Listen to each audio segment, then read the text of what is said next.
ये बात उन दिनों की है जब बुद्धा मरवन में अपना समय व्यतीत कर रहे थे। इस समय तक बुद्धि की प्रसिद्धि दूर दूर तक फैल चुकी थी। बहुत दूर दूर से लोग अपनी चिंताओं और परेशानियों का समाधान खोजने के पास आते थे। ऐसे ही एक दिन जब बुद्धा मरवन में अपने शिष्यों को प्रवचन दे रहे थे, तो एक अधेड़ उम्र का व्यक्ति अपने 2021 वर्ष के पुत्र को अपने साथ लिए बुद्धि की तरफ चला आ रहा था। जब यह प्रवचन स्थल के पास पहुंच गए तो एक नजर उन पर डाली और इशारे से बैठने के लिए कहा। जब प्रवचन समाप्त हो गया और सभी लोग वहां से चले गए तो बुद्ध ने उस व्यक्ति को अपने पास बुलाया और बैठने के लिए कहा। वहां चारों तरफ हरियाली छाई हुई थी। मौसम बहुत सुहाना था और तरह तरह के पक्षियों की आवाजें गूंज रही थीं। ऐसा नजारा देखकर उस व्यक्ति को अंदर से असीम शांति महसूस हो रही थी। इसके बाद बुद्ध ने उस व्यक्ति से आने का कारण पूछा, तो इस पर व्यक्ति ने कहा, यह तथागत, मैं 2 दिन की लंबी यात्रा करके अपने पुत्र को आपसे मिलवाने लाया हूं। ये मेरा इकलौता पुत्र है और ये हर समय थका थका रहता है। ऐसा लगता है जैसे इसके अंदर कोई जान ही नहीं है, कोई प्राणी नहीं है। इसका स्वभाव भी काफी चिड़चिड़ा हो गया है। अगर हम इससे कुछ भी कहते हैं तो यह हमारी छोटी छोटी बातों पर गुस्सा हो जाता है।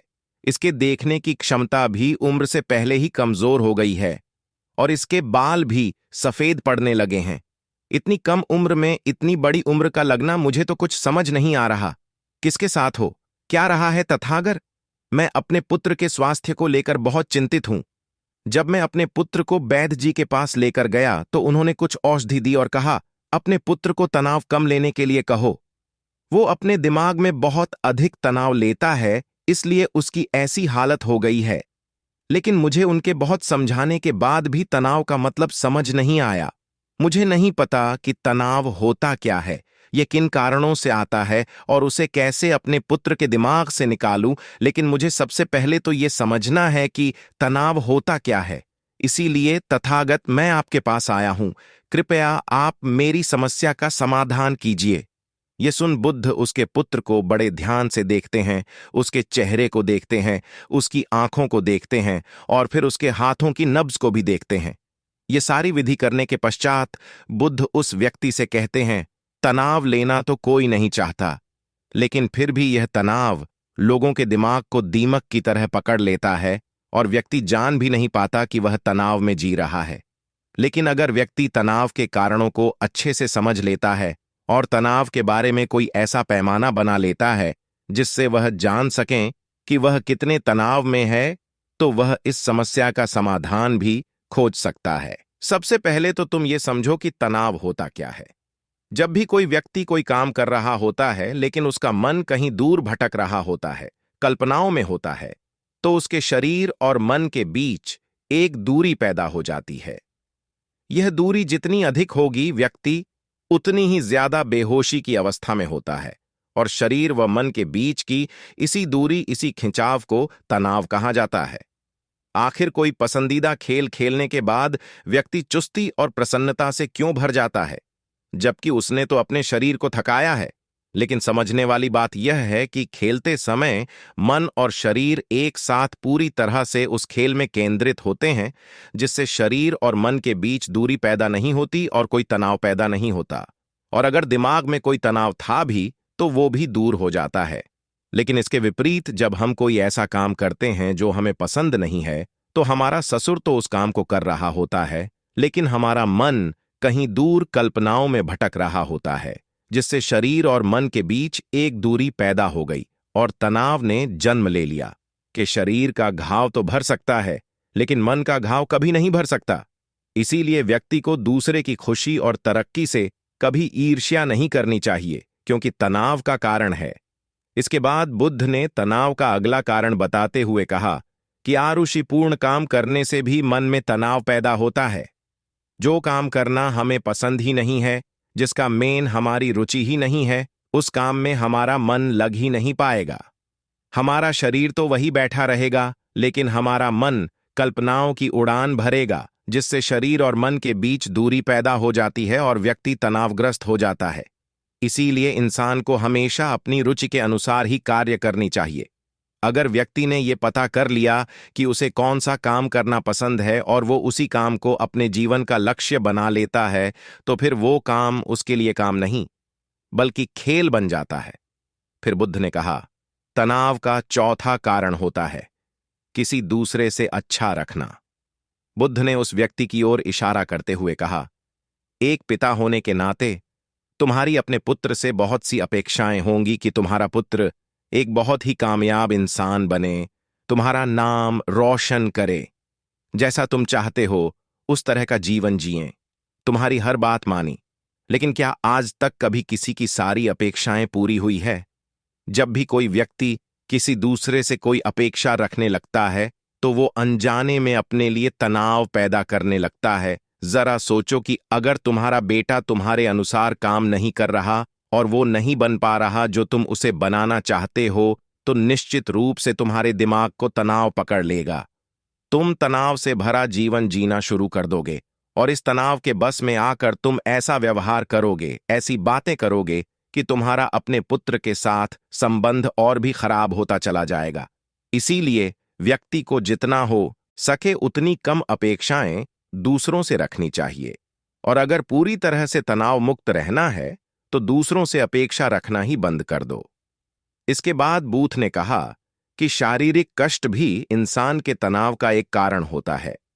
जब व्यक्ति किसी शारीरिक पीड़ा से गुजर रहा होता है तो उसका पूरा ध्यान बस अपने उस शारीरिक दर्द पर होता है और वो पूरे दिन बस उसी के बारे में सोचता रहता है, जिससे उसका मन दुख के विचारों से भर जाता है और ऐसी स्थिति में व्यक्ति तनावग्रस्त रहने लगता है।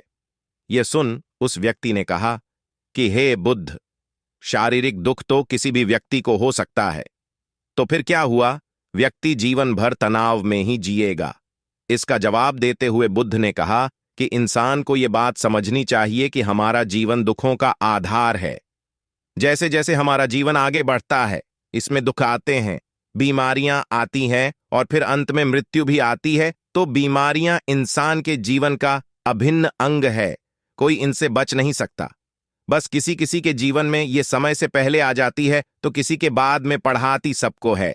जब इंसान का मन इस बात को अच्छे से समझ लेगा तो फिर वह अपनी बीमारी के बारे में सोच सोचकर ज्यादा तनाव नहीं लेगा, क्योंकि यह हमारे जीवन का अभिन्न हिस्सा है और इसके लिए व्यक्ति को शारीरिक रूप से भी अभ्यास करते रहना चाहिए। अपने जीवन में व्यायाम और स्वस्थ जीवन शैली को भी जगह देनी चाहिए ताकि उसका शरीर लंबे समय तक निरोगी रहकर सही से काम कर सकें। तनाव का अगला कारण होता है अपनी योजनाओं को समझने के लिए समय न देना। कुछ लोगों के दिमाग में कोई विचार आया नहीं है कि वो बिना सोचे समझे उस पर काम करना शुरू कर देते हैं, और जब उस काम में उन्हें असफलता मिलती है तो वह तनाव से भर जाते हैं, क्योंकि उन्होंने उस काम को शुरू करने से पहले उसके बारे में पूरी जानकारी इकट्ठा नहीं की थी। इंसान को कोई भी काम शुरू करने से पहले उसके अच्छे और बुरे परिणामों के बारे में ठीक से सोच विचार कर लेना चाहिए। इंसान को इस बारे में भी सोच लेना चाहिए कि अगर ये योजना सफल नहीं हुई तो फिर इसके बाद मैं क्या करूंगा। इसलिए व्यक्ति को अपनी योजनाओं को ठीक से समझने के लिए पूरा समय देना चाहिए ताकि बाद में उस योजना की वजह से तनाव पैदा ना हो। तनाव का सातवां सबसे बड़ा कारण होता है टाल मटोल करना, आज के काम को कल पर टालना। आप लोगों ने ये कहावत तो सुनी होगी कि आलसी इंसान के शरीर का सबसे बड़ा शत्रु है। इंसान आलस्य की वजह से आज के काम को कल के लिए टाल देता है और फिर काम को टालना उसकी आदत बन जाती है। काम को कल पर टालने वाले व्यक्ति का काम कभी भी समय पर पूरा नहीं हो पाता, और अगर किसी तरह से पूरा हो भी जाता है तो वह उतना अच्छा नहीं हो पाता जितना अच्छा उसे किया जा सकता था, और फिर यह बात व्यक्ति के अंदर तनाव पैदा करती है। लेकिन काम को टालना या काम को एकदम अंत समय पर करना एक आदत है। इसीलिए व्यक्ति ना चाहते हुए भी बार बार अपनी इस आदत का शिकार बन जाता है और काम को टालता रहता है, और फिर जब काम की समय सीमा पास आ जाती है तो वह तनाव से भरकर काम को पूरा करने का प्रयास करता है। इसीलिए तनाव मुक्त रहने के लिए व्यक्ति को काम को टालने की आदत छोड़नी पड़ेगी, और यह तभी संभव है जब व्यक्ति काम को समय से पहले खत्म करने का निश्चय करे। सबसे आखिरी और सबसे प्रमुख कारण जो तनाव का होता है वो है ज्यादा सोचना। लगातार सोचते रहना भी एक बीमारी है और यह उस व्यक्ति में सबसे ज्यादा पाई जाती है जो कपोल कल्पनाएं करता है, जो अतीत की घटनाओं और भविष्य की बातों के बारे में सोचता रहता है, जो बेवजह के अनुमान लगाता रहता है। इसीलिए व्यक्ति को ज्यादा सोचने की आदत पर लगाम लगाना चाहिए। इसके लिए जितना हो सके खुद को काम में व्यस्त रखना चाहिए और हर दिन ध्यान का अभ्यास करने को अपने जीवन का हिस्सा बना लेना चाहिए। बुद्ध के मुंह से यह सारी बातें सुनकर उस व्यक्ति ने हाथ जोड़कर कहा, बुद्ध, मेरा पुत्र तो अभी मात्र 20 वर्ष का ही है और इसमें अभी इतनी समझ भी नहीं है कि यह आपकी बताई सारी बातों का एक साथ पालन कर सकें। आप कृपया करके तनाव मुक्त रहने का कोई आसान सा तरीका बता दें जिससे मेरा बेटा उसका अनुसरण भी कर सके और तनाव मुक्त भी रह सके। उस व्यक्ति की यह प्रार्थना सुन बुद्धि ने कुछ सोचते हुए जवाब दिया, अगर तुम इतनी सारी बातों का पालन नहीं कर सकते तो इसके लिए एक बहुत ही आसान विधि है। तुम एक बार मैं एक काम को करने पर ध्यान लगाओ भी काम कर रहे हो, उस समय पर सिर्फ उसी काम को करो, सिर्फ उस पर ही अपना पूरा ध्यान लगाओ और अगर तुम्हारा मन इधर उधर भटक जाता है तो जैसे ही तुम्हें याद आए उसे वापस फिर उसी काम में लगा दो। ये सबसे आसान और अच्छा तरीका है तनाव मुक्त रहने का। जब तुम भोजन करो तो उस समय सिर्फ भोजन ही करो, उसके पूरे स्वाद का आनंद लो, उसी अनुभव करो। जब चलो तो अपना पूरा ध्यान सिर्फ चलने लगा दो। इससे तुम्हारा मन और तुम्हारा शरीर दोनों एक जगह पर केंद्रित रहेंगे। दोनों के बीच दूरी पैदा नहीं होगी जो कि तनाव का मुख्य कारण होती है।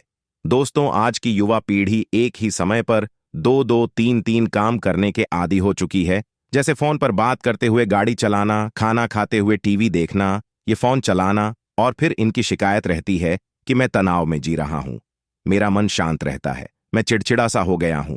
जब कोई व्यक्ति एक ही समय पर तीन तीन काम करेगा तो तनाव पैदा होना तो स्वाभाविक है, क्योंकि दिमाग तो एक समय पर पूरा ध्यान लगाकर सिर्फ एक ही काम कर सकता है। पूर्ण रूप से एक ही समय पर दो कामों पर ध्यान कभी नहीं लग सकता। इसीलिए जहां तक संभव हो सके एक समय पर सिर्फ एक ही काम करने का प्रयास करें, वो भी पूरे ध्यान के साथ। दोस्तों, आशा करता हूं कि आपको इस स्टोरीज से काफी कुछ सीखने को मिला होगा।